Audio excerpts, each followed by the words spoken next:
Greetings and welcome to the Reparenting Daily podcast. In this podcast, we'll dive deep into reparenting, exploring all of the tools and resources that you'll need to help you along your journey. This podcast is divided into 3 sections. The first is a daily reading. The second is a discussion of the reading followed by suggested journal prompts. And the last section is a peaceful meditation for closing.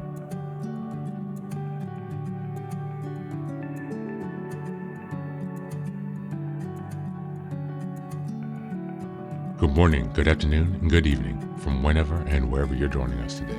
I'm so glad that you're here as we continue on this journey of self-expansion and growth. If this is your first time, welcome. Before we dive in, a quick reminder. Like, share, and subscribe to this podcast on Apple Podcasts, Spotify, and YouTube. Your support here helps spread the word and grow this community of self-reparenting. Now for a few updates. First, I'm excited to introduce our Patreon community, where for a small monthly fee, you can join us for 3 weekly reparenting support meetings. Sundays, we have a guided meditation for emotional grounding. On Tuesdays, we have a book club discussion for deeper discussions and growth. And on Thursdays, we have open topic conversations for real-time support on any topics that may come up. You can find all of the details about what's included in this community by going to the Reparenting Daily website and checking out the community tab. In addition, we now have a WhatsApp support group, a global network of fellow travelers available anytime you need encouragement, guidance, or simple connection. This is just one of the many ways we're building a strong, supportive space for your reparenting journey. The next announcement is that I've just released my first few books. The first is the Reparenting Daily Journal, a structured 365-day guide to help you work through reparenting day by day. Starting in 2025, each month focuses on a key theme with weekly sub-themes. The Reparenting Daily podcast episodes align with the journal, making it an interactive and immersive experience to help you stay focused and ensure real progress this year. Now for the next announcement, I'm thrilled to introduce Fairy Tales for Reparenting Daily, a collection of 3 books inspired by Jungian analysis, mythology, philosophy, psychology, and most importantly, the work of Marie-Louise von Franz. These short, simple stories are designed to help you reconnect with your inner child and experience healing through storytelling. What makes these books unique? Well, at the end of each story, there's a deep dive analysis exploring its themes, explored by journal prompts to help you reflect on how these lessons relate to your personal journey. All of these books are now available on Amazon, so go ahead and take a look and support this project. Reparenting is a journey of growth, iterative change, and continuous improvement. Much like nurturing the bonsai tree, it requires patience, care, consistency, and attention. Thanks for being here and supporting this work, and for committing on your journey of self-expansion. Now, without further ado, let's dive into today's practice. Today's reading is from the CDC, the Center for Disease Control. It's an article entitled Managing Difficult Emotions. Just as a reminder, we're in May, and the theme for this month is emotional regulation. We're in week 2, which is May 8th until the 14th. And the theme for this week is Managing Strong Emotions. Managing difficult emotions. Key points. It's important to identify and respond to difficult emotions for our own personal growth, relationships, and overall health and well-being. Learn to identify and cope with some of the most common but difficult emotions and get resources for support. Why it matters. It is important to identify and address difficult emotions for our emotional well-being.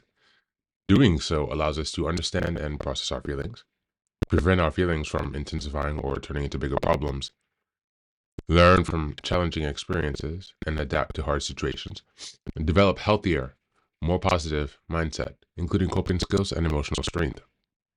Build resilience, which is our ability to bounce back from setbacks and get through hard times more easily. By acknowledging and addressing difficult emotions, we pave the way for personal growth, improved relationships, and better overall health and well-being. Addressing difficult but common emotions. We all deal with difficult emotions at one time or another. Here are 6 of the most common difficult emotions: anxiety, anger, sadness, fear, loneliness, and grief, and how to help manage them. Each section includes a link to more detailed information on coping strategies. Number 1, anxiety. What it is. Anxiety is an internal reaction to stress that can happen even if there is no specific situation or immediate threat. It may be described as excessive worry or fear that doesn't go away. How to manage it. Learning what triggers or causes your anxiety and what coping techniques work for you can help reduce your anxiety and improve your daily life. You can try things like deep breathing, relaxation exercises, writing in a journal, talking to a friend or loved one, or healthy eating and exercise. If you are having problems coping, or the symptom of anxiety won't go away, it may be time to seek with a professional. Number 2, anger. What is anger? Anger is an intense emotional reaction we may have to something that just seems unfair or is threatening.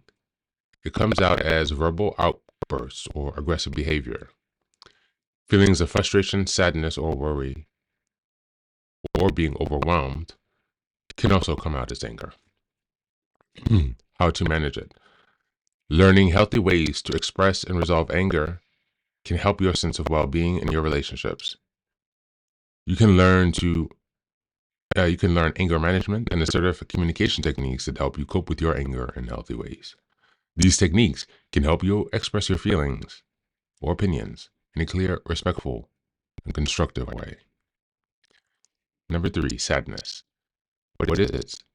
Sadness is a normal reaction to being disappointed by events or life changes. Prolonged feelings of sadness could be a sign of depression.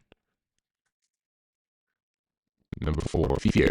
Fear is a normal reaction to being triggered by events or circumstances or memories. We may experience it if it's the unknown or uncertain situations. Number 5, loneliness. What is it? Loneliness is a feeling like you don't have meaningful or close relationships or sense of belonging. It can negatively affect your well-being and overall health. Number 6, grief is a natural response to loss, whether the death of a loved one, the end of a relationship, or any other significant loss. Thanks so much. That's the reading of today. This is a reminder on a limited portion, so I encourage you to check out the article in the link in the show notes to read it in its entirety.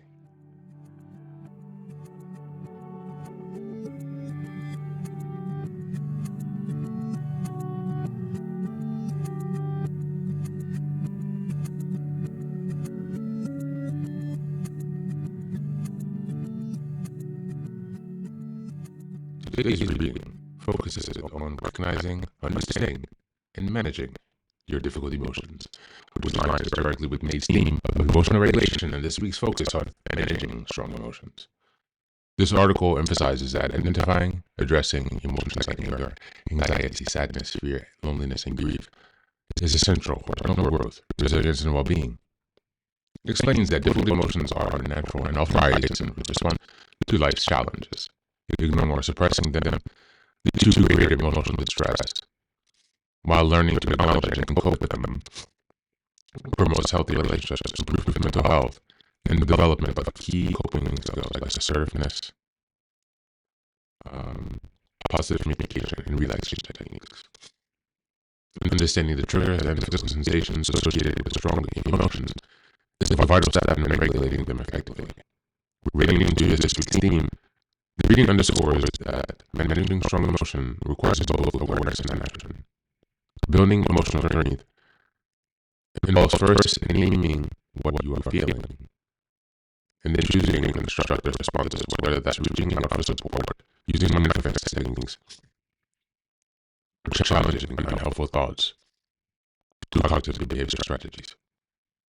This proactive approach not only reduces the intensity of overwhelming emotions, but also builds resilience on which to navigate future challenges with greater ease.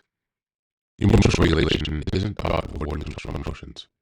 It's about learning to work with them in a way that fosters growth, self-understanding, and a deeper connection with others. As we go to the journal today, number 1, which strong emotion have I struggled with most recently? What physical or behavioral signs did I notice on the road?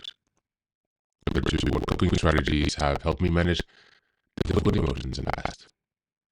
And which new techniques would I like to try? Number 3, how can I remind myself that experiencing strong emotions is normal that learning to work with them is a form of personal growth and not weakness. That's it for today. As always, thank you so much for being here. Please do take care of yourself and be well.